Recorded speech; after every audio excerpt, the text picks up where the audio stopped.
Suspense.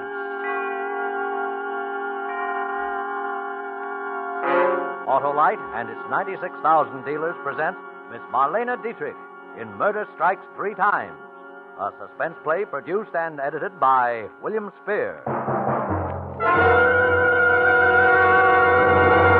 Friends, for snappy starting on zippy, snippy days, there's nothing better than a set of the famous ignition-engineered Autolite spark plugs. Mr. Wilcox, sounds like a speech. Speech? This is no speech, Debbie. This is the free flow of fervent feeling for the newest addition to the complete line of ignition-engineered spark plugs made by Autolite. The wide-gap Autolite resistor spark plugs. Mr. Wilcox, are you trying to say that Autolite resistor spark plugs offer car owners special advantages? Precisely, my pedantic pretty, because Autolite builds an exclusive 10,000-ohm resistor right into every Autolite resistor spark plug. And this makes practical a wider initial gap setting, the advantages of which have long been recognized by automotive engineers. I never knew that, Mr. Wilcox. Tell me more. My girl, Autolite resistor spark plugs give double life under equal conditions as compared to spark plugs without the built-in resistor. Yes, sirree, this newest addition to the complete Autolite ignition-engineered spark plug line is the only spark plug that will give you smoother performance on leaner gas mixtures and greater gas savings. So, see your Autolite spark plug dealer tomorrow for a set of the famous ignition-engineered Autolite spark plugs. And remember, whether you choose the regular type or the resistor type, you'll be right, because you're always right with Autolite. And now, with Murder Strikes Three Times and the performance of Marlene Dietrich, Autolite hopes once again to keep you in suspense. And so, John L. Lewis and the soft coal mine operators will be getting down to specific cases soon. And now, the exclusive that I promised you earlier in the program. A report so sensational that I am going to devote all of my remaining time to it. I have before me a copy of a document delivered in person today to the district attorney's office by one Fredonia Bell. Fredonia Bell was the trusted personal maid of Laura Starling Morton, whom you will remember from the widely publicized murder trial of 2 years ago. This document is a statement written by Laura Starling Morton in her own hand, and it begins as follows, quote, I only regret that it will be impossible for me to be present when this is read aloud. What I shall relate here concerns 3 men. Of these 3 men, it is not on behalf of my husband, Robert, that I write, nor on behalf of my husband, Charles. This is for Elmer. But I do not think that Elmer will ever see it. For Elmer, too, is going to die.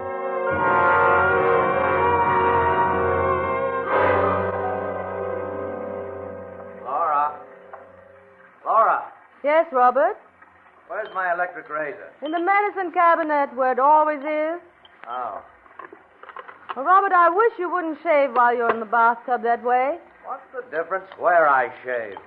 I like to shave in the bathtub. I just don't like to see you meddling with electricity while you're in there.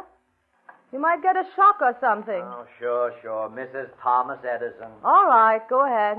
I don't care. I like to shave in the bathtub. I'm relaxed in the bathtub. I read in the bathtub. I think in the bathtub. I'm not going to change my habits for you. I know, dear.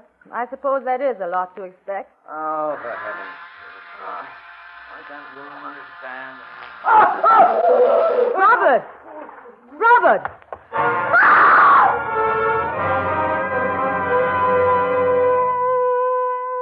It was a good loud scream. Then I stood in the door of the bathroom and looked. A good long look. Then I called a doctor. The doctor called the police. The police called the district attorney. And I found myself confronted by a young man with red hair and glasses who gave the immediate impression of being clever, unscrupulous, and objectionable. That was Elmer. Mrs. Williams, I'm Elmer Garner of the district attorney's office. How do you do, Mr. Garner? I thought you and I had better have a little private chat. What about, Mr. Garner? About your husband. What about my husband? Mrs. Williams, I'm going to be very frank with you on a number of counts. I'm what is known as an assistant district attorney. Mr. Garner, I have just lost my husband. I hardly I'm think... coming to that, Mrs. Williams. Now, the district attorney has put me on this case because, well, he thinks he doesn't have a case. Routine investigation. Now, maybe it's because the DA is essentially a nice man with nice instincts, and I am not, but I don't agree with him. About what? About not having a case. Because I can smell him, Mrs. Williams. I can smell him a mile away. What can you smell, Mr. Garner? Murder. Oh, I see. Good. Oh, your attitude is very good. No phony hysteria, no fake indignation. Realistic. Oh, I like that. I'm that way myself. Mr. Garner, I'm trying my best to maintain my composure under trying circumstances. I must say your extraordinary insinuation does not make it any easier. Now, look. I know you killed him. And you know that I know you killed him. Mr. Garner. Now, as I said, I was going to be very frank with you, Miss Williams, and I am. On your side of the story is the fact that although I know you killed him, it may be a little difficult to prove that you killed him. Not too difficult, but a little. I should think it might, since it is utterly untrue. Now let's see what cards I hold. You are a laboratory technician, or you were before you were married, right? Right. And your technical knowledge would have told you that a man using a faulty electrical appliance while sitting in a tub full of water stood an excellent chance of electrocuting himself. I also know that a man firing a bullet into his head would stand an excellent chance of killing himself. The insulation in the cable of that electric razor was frayed. Now, that might have happened through normal wear, but it also might have happened because it was tampered with by you. And then again, as you say, it might not. Would it surprise you to know that we've got your fingerprints all over that razor? It would surprise me more if you hadn't. Or on everything else in the house, for that matter, Mr. Garner. Uh-huh. Oh, you're a very intelligent woman, Mrs. Williams. You're right. It would have looked funny. You were smart not to wipe off those prints. Very smart. Thank you. However, so much for the means. Now, for the motive. We can establish, of course, that you and your husband didn't get along. Unfortunately, you can establish that about many husbands and wives. And that your husband was insured for $50,000 in your favor. And that there's about $50,000 more in community property. And that you inherit, right? Naturally. Well, $100,000 is quite a nice little motive, Mrs. Williams. But it doesn't prove anything, does it, Mr. Garner? It depends on how it's used by the prosecuting attorney. And that's me, you know. I know. Tell me, do you have a lawyer, Mrs. Williams? Not yet. Uh-huh. Uh-huh. Oh, you are a very intelligent woman. That would have looked bad, too, if you'd had a lawyer right on tap. But you're going to need a lawyer, you know. So it would appear. All right. How about me? You? Sure, I'm a lawyer. You have just finished telling me that you would be the prosecuting attorney. Well, that's just the point.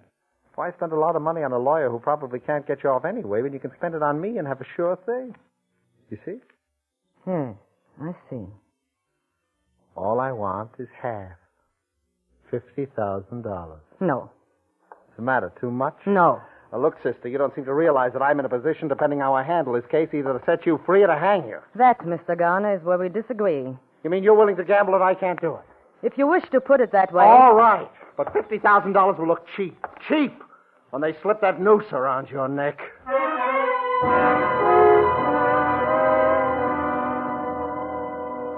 There she sits, ladies and gentlemen of the jury. Cold, calm, emotionless. The same Laura Williams who carefully calculated, carefully planned, and premeditated the murder of her husband. I ask the death penalty. I must ask it. For ponder well, ladies and gentlemen of the jury. If you set her free, believe me, this will not be the last accident to mark the bloody trail through life of Laura Williams. And when that accident occurs, when the next victim is struck down, his innocent blood will be upon your hands.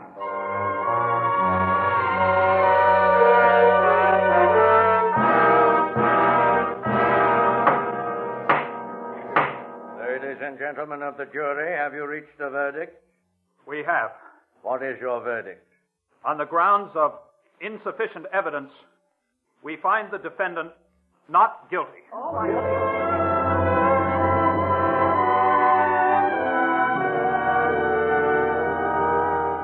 Mrs. Williams. I guess the sporting thing to say is congratulations. Congratulations. Thank you, Mr. Garner. Say one thing, you've got what it takes. The jury was evenly divided that whole first day. Did you know that? Yes, I knew it. Yes, I wasn't too far wrong at that, was I? Just far enough, Mr. Garner. Say, listen again, just as a sporting proposition, tell me. Did you?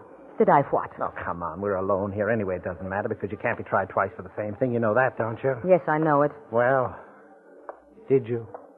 Yes. You cheap, contemptible blackmailer, yes. I killed him. How do you like that? I killed him.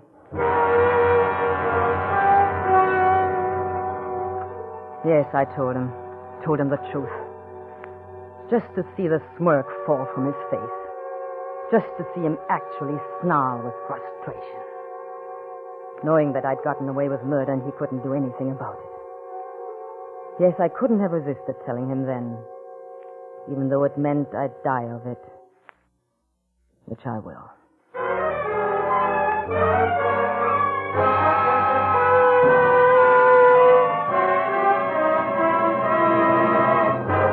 Autolite is bringing you Marlene Dietrich in Murder Strikes Three Times, tonight's production in radio's outstanding theater of thrills, Suspense.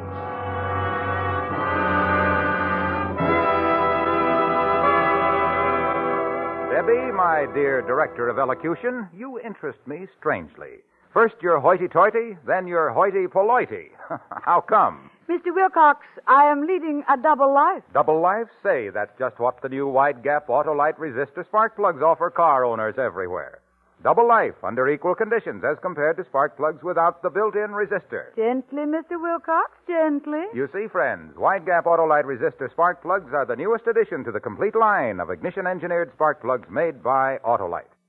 They offer money-saving advantages, smoother performance, greater gas savings, quicker starting in cold weather. Mr. Wilcox, your diphthongs are showing. Thank you, my little lecturer. Next time you stop at your favorite service station, ask your dealer to install a set of ignition-engineered Autolite spark plugs in your car. And whether you choose the regular type or the resistor-type spark plugs, you'll be right, because you're always right with Autolite.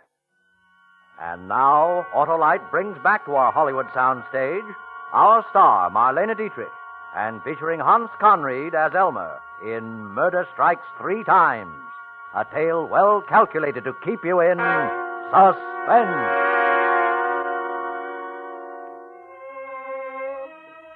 Perhaps I gambled too recklessly with Elmer. I have since had cause to wonder. But there were things I could not foresee, as well as Elmer.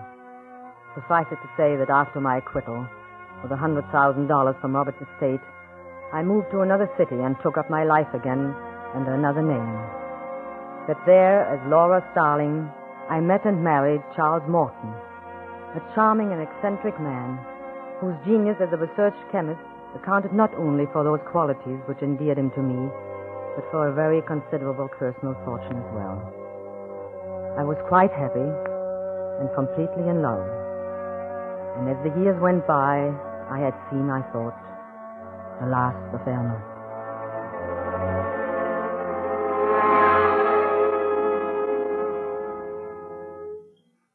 Charles? Oh, Charles, Yes, my dear. I have your coffee. Coffee? You said you wanted coffee. It's ready now. But I have some coffee. You took that out there 3 hours ago. Now come in and get your coffee.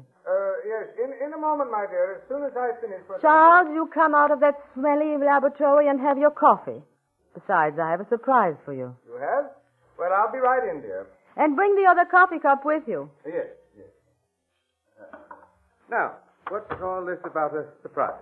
Look. What? Oh, yes.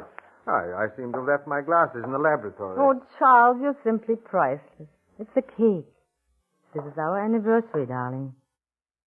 Our 4th wedding anniversary. Is it? So it is. Laura, this is so thoughtful of you. I'm afraid I'm hopeless, my dear. I know it's the husband who should be thoughtful, but You're just you, darling. Now sit down and relax for a while. Yes. Oh, here's your cup. Thank you. Charles, what's in that cup? Coffee.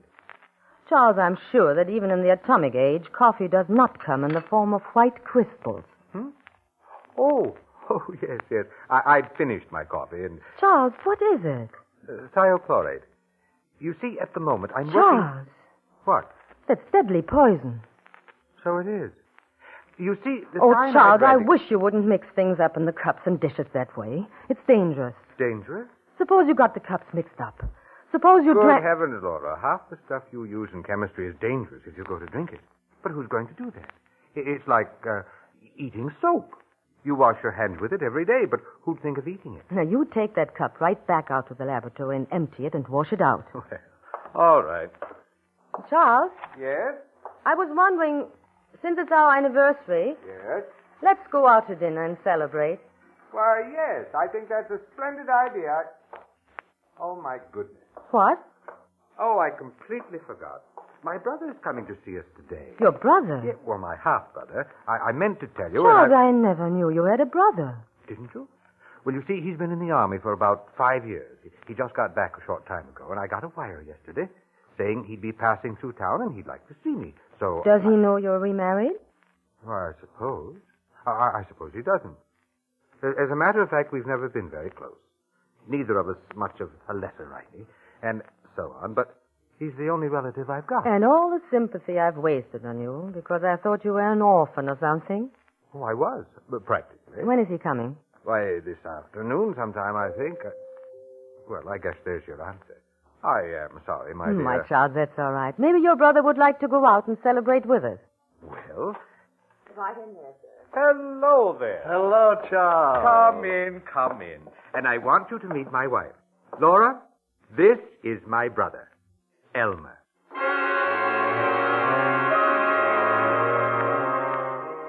There was no doubt that it was Elmer.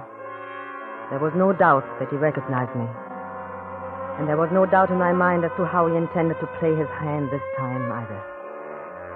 For he gave no public sign of recognition, but simply looked straight at me and smiled.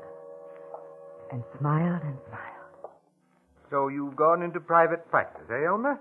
Criminal law, I suppose. Mm-hmm. Yeah, there's no appreciation in this country of men who hold public office, financially at least. Oh, Elmer, you always did have your eye on the dollar, didn't you? What about your racket, Charlie? What have you been up to? Oh, just puttering around here in my laboratory. You mean right here at home? Of course. Oh, I guess that's new since you were here last. Well, there's a lot that's new since I was here last. It's right in there, right through those doors. Isn't that sort of a nuisance for a wife, or isn't it? Not in the least.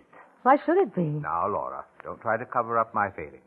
Just before you came, she was scolding me for carrying thiochlorate around in the family coffee cup.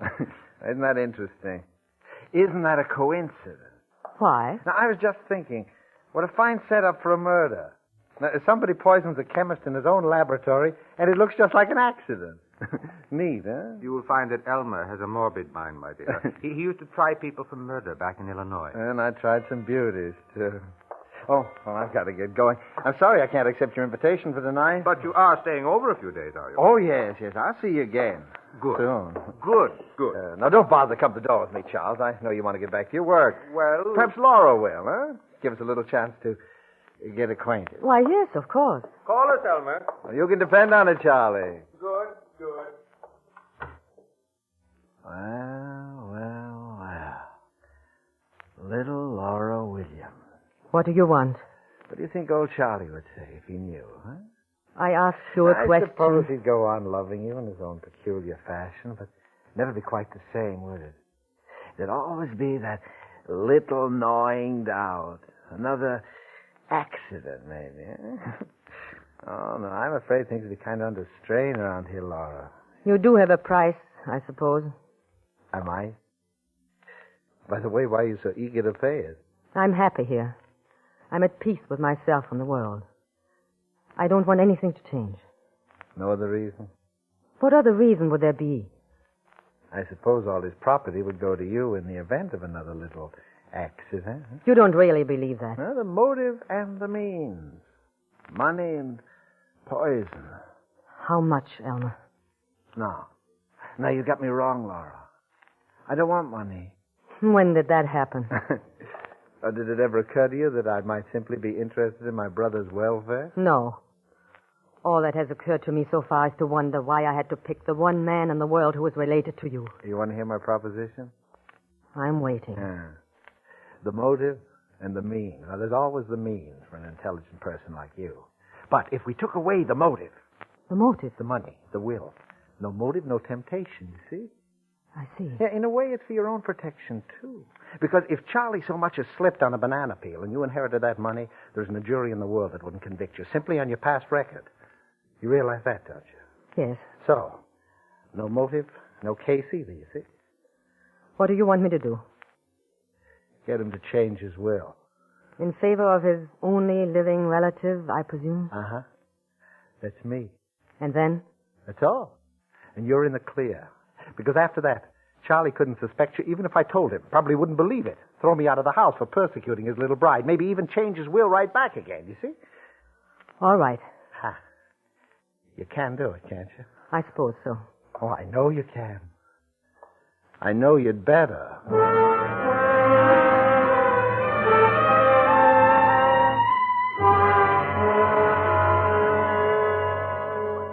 Seems such a strange request from me. Darling, I don't want your money. I only want you. I know, dear, but after all, I'm considerably older than you are, my dear, and chances are that someday... No, the whole idea of losing you and then profiting by it, it's just hateful. But who else would I leave it to? Leave it to your brother. Elmer? Why not? It doesn't matter, but... Well... Please, darling, for me. All right, my dear, if it really makes a difference to you. Now, don't you worry about it anymore. I'll take care of it sometime. No, I want you to do it now, right away, today. Well, I'd have to get in touch with my lawyer. I'll call him for you. I'll get him on the phone right now. My goodness, Laura. You act as though it were a matter of life and death.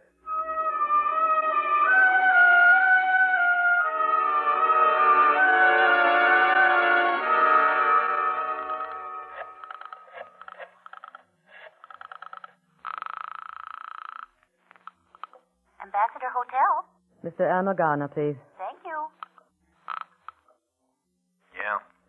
This is Laura. Uh-huh. It's all right. It's all arranged. Is it? Yes, the lawyer's coming tomorrow. Did he tell the lawyer the changes he wanted made? Yes, he did. Not that I think you'd ever tell a lie, Laura, but how do I know all this? Hasn't he told you? No. Then perhaps you'd better drop in this evening. That's more like it. I'll expect you after dinner. I'll be there.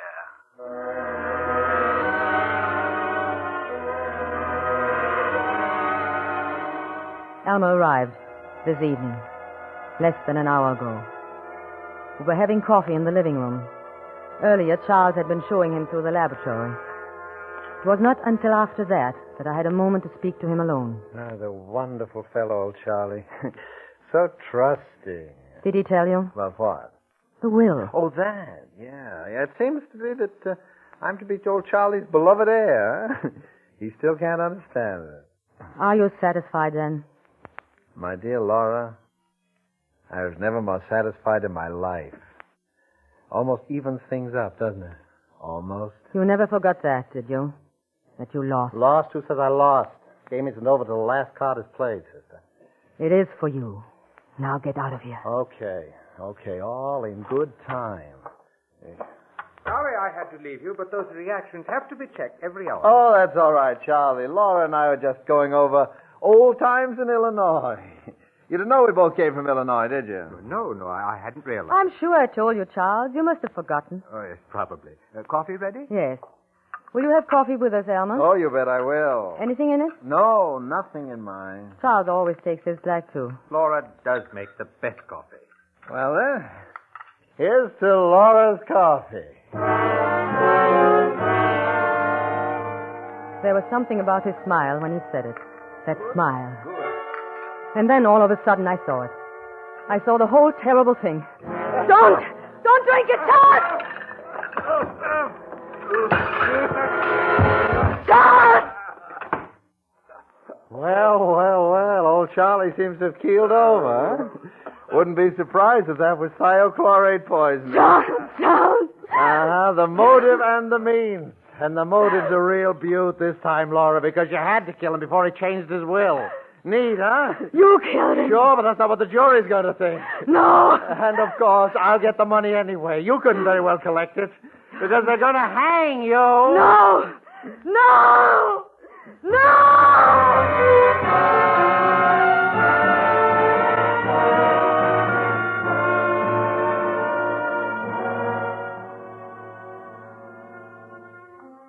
Elmer's downstairs in the living room. I'm in my study. And once more I'm waiting for the police. There's no escape for me, of course. Elmer knows that. But there's one little thing that he has forgotten, the last play of the game. For I just have drawn up a will of my own, leaving my property and everything that I inherit from Charles to Elmer. It is dated 3 days ago. This statement I shall give into the safekeeping of my personal maid, Fredonia Bell, who, after all is said and done, has been the only true friend I've ever had. I shall give it to her with instructions for its eventual disposal, which I know she will follow to the letter. When that is done, I shall play the last card in the game. I don't think Elmer will find it possible to trump that card. Because, you see, when the police come, it is Elmer who will have to do the explaining, not I. And he will have to explain two bodies, Charles and mine.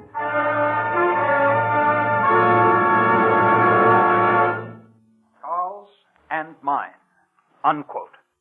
And as the world knows, Laura Morton was found dead by the same means which caused her husband's death in that double tragedy 2 years ago. And now we have this document. And the irony of the document, ladies and gentlemen, the terrible irony, is that it was delivered to the district attorney's office by Fredonia Bell this evening at 8 o'clock, 2 years later. And why did the good Fredonia wait until tonight? Because she was thus following explicitly the instructions of her mistress, Laura Starling Morton, who specified that the envelope be handed to the police exactly 24 hours after the execution of Elmer Garner. Good night.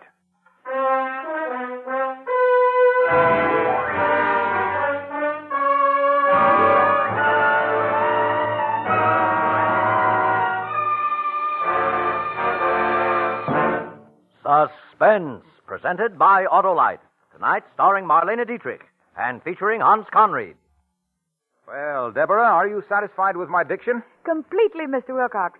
I've decided it is what you say that matters, not how you say it. Well, then, let me say that Autolite makes more than 400 products for cars, trucks, planes, and boats in 28 plants, coast to coast.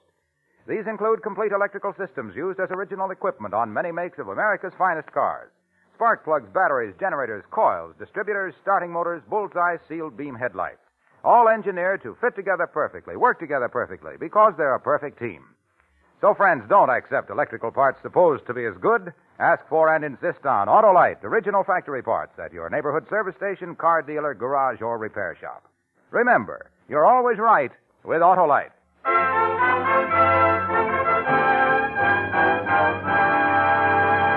Next Thursday, for Suspense, Dick Powell will be our star. The play is called Slow Burn.